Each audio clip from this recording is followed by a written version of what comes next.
네, 대박의 여러분 안녕하세요. 백진수입니다. 상하이. 네, 사실 이제 오늘 안녕하지 못한 하루였죠. 지수가 너무 많이 또 하락을 했습니다. 근데 이제 우리 대박인들 중에 그렇게 말씀하신 분들도 계신 것 같아요. 지수가 하락을 해도 이제 좀 그런가 보다. 어느 정도 이제 좀 적응이 된다. 근데 사실 이제 상승에 적응이 돼야 되는데 하락에 적응이 되니까 그 말 자체가 상당히 좀 슬픈 말이 되는 것 같습니다. 빨리 좀 이제 우리 대박인들 다 기운 차릴 수 있을 만큼 좀 시장이 좀 빨리 좀 개선이 됐으면 좋겠는데, 뭐 주말 동안에도 사실 뭐 우크라이나 상황 관련해 가지고는 뭐 이제 좀 긍정적인 소식은 없었죠. 뭐 안 좋은 소식들만, 오늘도 한보따리 뉴스가 막 쏟아지는 날이었는데요. 일단 뭐 기대를 해봐야 될 거는 오늘 5시에 우크라이나와 러시아 간에 이제 4차 온라인 회담이 있다고 합니다. 그래서 4차 회담에서 뭐 딱히 뭐 크게 기대할 수는 없지만 그래도 뭔가 좀 좋은 소식이 나와서 시장에 좀 훈풍이 불었으면 하는 그런 바람이고요. 그리고 이번 주는 사실 오늘 시장이 많이 하락을 했잖아요. 이번 주에 또 시장이 좀 불안해할 만한 이슈가 몇 가지 있거든요. 한 2가지 정도 있습니다. 큰 굵직한 이슈가. 첫 번째는 이제 드디어 이제 FOMC가 다가온다.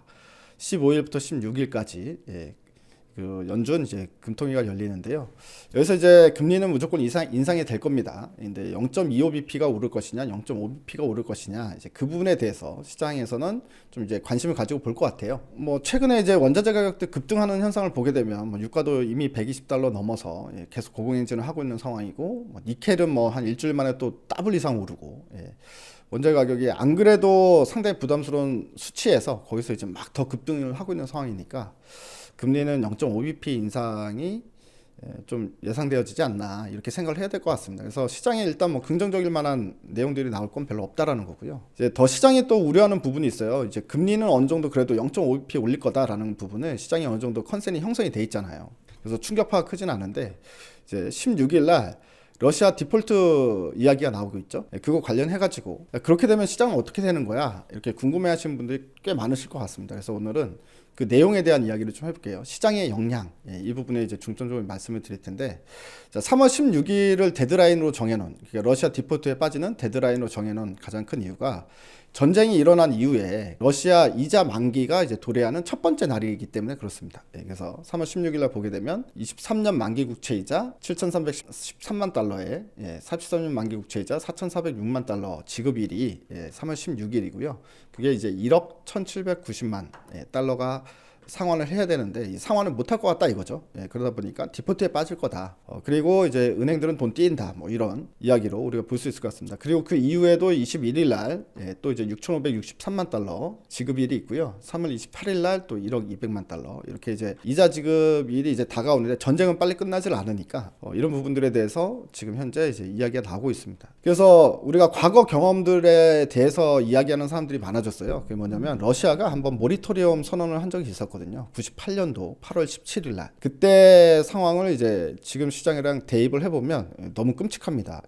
왜냐면 98년도 모라토리엄 선언을 했을 때는 주가가 엄청 많이 빠졌거든요. 선진국 시장이 24%가 빠지고 여기 이제 동그라미 친 부분입니다. 이게 선진국 시장이었고 이게 이제 신흥국 시장이었는데요. 선진국 시장의 지수가 24%가 하락을 했었습니다. 러시아 모라토리엄 선언을 하니까. 그리고 신흥국 시장은 더 많이 빠졌죠. 30% 이상.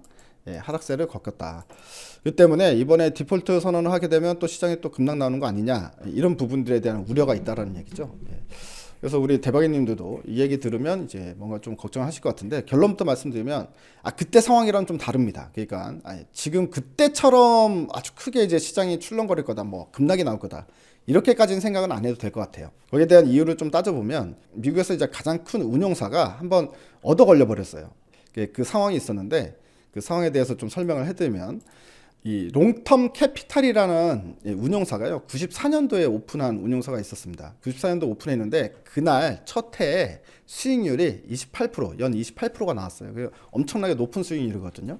그러다 보니까 사람들이 막 몰려들었어요. 이제 96년 한 2, 3년 지나니까 이 운용사가 미국에서 가장 많은 펀드를 운영하는 회사가 됐습니다. 그래서 운영 자금이 1,400억 달러에 달했다. 이게 자본금의 30배 이상의 자금을 운영을 했던, 그러니까 아마도 미국에서 이제 넘버원 운용사가 있었는데, 이 회사가 이 러시아 모라토리엄 발생되기 전에 러시아 채권을 너무 많이 산 거예요. 사실 이제 그 당시에 러시아 같은 경우가 이제 다른 상대국의 채권들에 비해서 저평가돼 있다. 라고 해서 계속 대규모로 매수를 했는데요. 그럼에도 불구하고 이제 채권이 계속 떨어지니까 계속 추가 매수를 했는데 여기에 레버리지까지 일으킨 겁니다. 레버리지가 결국엔 이제 터진 거죠. 모라토리엄 선언을 하면서 터졌고, 이때 이제 이 LTCM, 그러니까 한마디로 이제 롱텀 캐피탈이 피해본 금액이 이제 저도 잘 기억은 안 나는데 이제 한 수십조 달러에 이르렀다. 뭐 이런 이야기가 나왔었습니다. 그러다 보니까 이게 미국 시장 자체가 이제 출렁거리는 효과가 발생이 돼버린 거죠. 이제 나비 효과로. 이런 상황이 됐었고, 그러다 보니까 이제 미국 증시도 급락이 나올 수밖에 없었던 상황이었고요. 그래서 이거를 결국 연준이 막아줬습니다. 그래서 보면 연준이 금리 인하하고 그 다음에 자금 지원하고 이렇게 해서 이 사태를 마무리해가지고 결국에는 주가 다시 올라오는 이런 현상이 나타나는데요.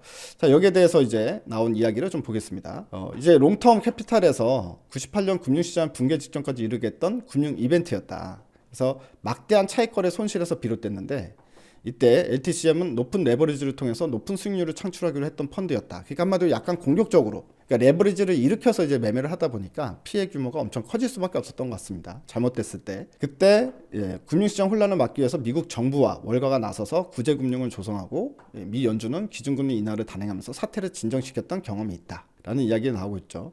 그래서 이제 그때 이제 보게 되면 98년 당시 이 롱텀 캐피탈에서는 레버리지를 통해서 글로벌 채권 시장이 약 5% 수준의 포지션을 구축하고 있었는데, 러시아 국채 손실이 크다 보니까 펀드 상환 불이행 시 금융시장 전체에 막대한 위기를 초래할 수밖에 없는 상황에 내몰리게 됐다. 8월 달에 러시아 모라토리움으로 펀드 손실 규모가 40억 달러에 이르자 미국 정부가 서둘러 구제금융을 조성하고 미 연준이 금리 인사에 나섰다. 이런 이제 상황이 발생이 됐었다는 거고요. 그렇기 때문에 그때 결국에는 모라토리움이 미국의 금융 위기로까지 번질 만한 상황이 됐었다는 거죠. 그러다 보니까 주가 급락이 나왔던 거고, 지금은 상황이 약간 다르죠, 여러분들.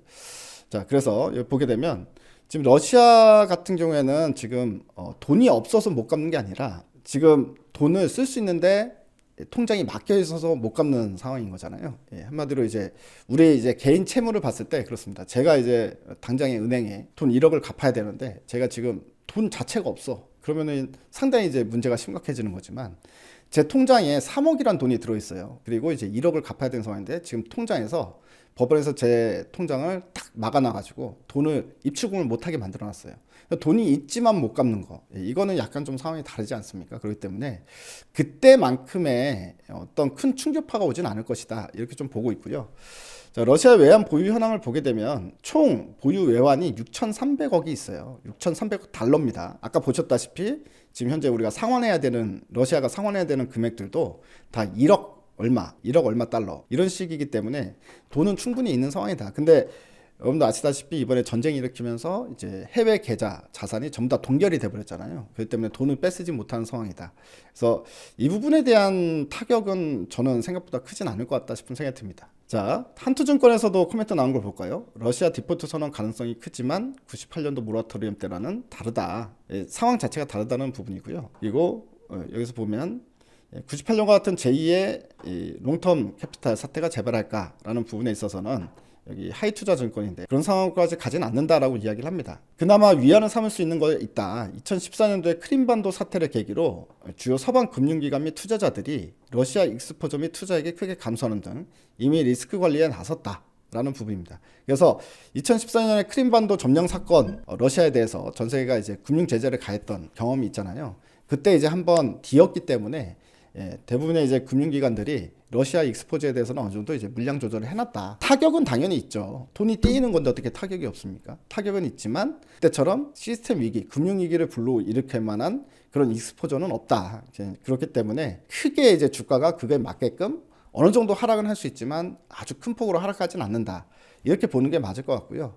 단 이게 저는 이제 다른 식의 문제를 불러일으킬 수 있다고 봅니다. 이제 제 생각을 좀 말씀을 드리면, 일단은 금융위기로까지 당장에 번지지는 않지만 원자재 가격 급등세가 지금 현재 가장 큰 문제죠. 그러다 보니까 결국에는 이제 디폴트까지 선언이 돼버리면 하이퍼 인플레이션이 발생될 가능성이 상당히 크죠. 초 인플레이션. 지금보다 더 물가가 오르는 이런 상황. 지금도 이제 견디기 힘들 정도까지 원자재 가격들이 다 오른 건데, 이렇게 되고 그 다음에 이제 공급망 문제까지 또다시 이제 발생이 되겠죠.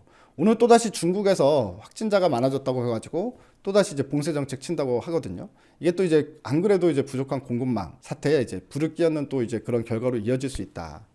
그리고 거기에 이제 금리를 또 인상을 하잖아요. 금리를 인상을 하면 사실 이제 금융기관들의 이자 부담도 더 커지는 거고, 익스포저에 대해서.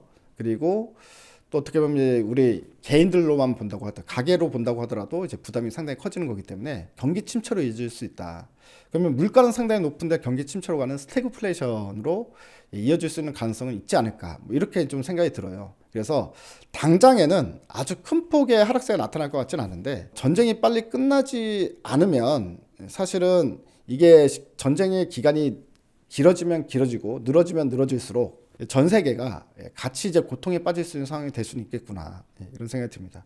그래서 아무쪼록 일단 이번 주에 뭐 중요한 이슈가 있다고, FOMC랑 우리가 뭐 러시아 디폴트 사태 그거에 대해서 이야기하긴 했지만, 이제 가장 관심이 가는 뉴스는 결국 오늘 5시에 있을 러시아 우크라이나 4차 회담에서 뭔가 좀 건설적인 이야기, 좀 뭔가 좀 전쟁이 좀 완화되는 그런 결과가 좀 나오기를 좀 진심으로 좀 바라보는 부분이고요. 일단은 제가 봤을 때는 이 모든 문제점들이 그거 하나만 풀려도 이제부터는 계속 악재만 하루 가득 쏟아지던 이런 시장에서 호재성으로 바뀌는, 호재성 내용이 많이 나오는 시장으로 이제 전환점이 될 수 있는 포인트가 될 것 같거든요. 그래서 금융시장도 금융시장이고 우리 주식도 주식이지만, 실질적으로 이제 전쟁이 하루빨리 끝나야 그만큼 하루에 나타날 수 있는 사상자가 이제 줄어드는 거니까 사람의 생명보다 더 중요한 건 없지 않습니까? 그러니까 모두를 위해서, 그리고 푸틴 그 자신을 위해서도 이제는 그만 물러날 때를 알고 좀 이제 전쟁을 마무리해 주기를 진심으로 좀 기원하면서 오늘은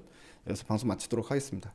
수요일 날은 뭐 여러분들 이제 종목들에 대한 궁금증도 많겠죠. 왜냐면 여러분들 종목들이 많이 하락을 했으니까. 근데 제가 미리 좀 말씀을 드리면, 그런 부분들에 대해서도 이야기를 해드릴 텐데, 미리 말씀을 드리면 여러분들 종목에 무슨 문제가 있어서 종목이 하락한다라고 생각하시기보다는요, 주식은 항상 이제 내부적인 요인 가지고 움직이기도 하지만, 오히려 내부적인 요인보다 더 큰 게 외부적인 요인이 영향을 많이 받습니다. 주식이란 것 자체가.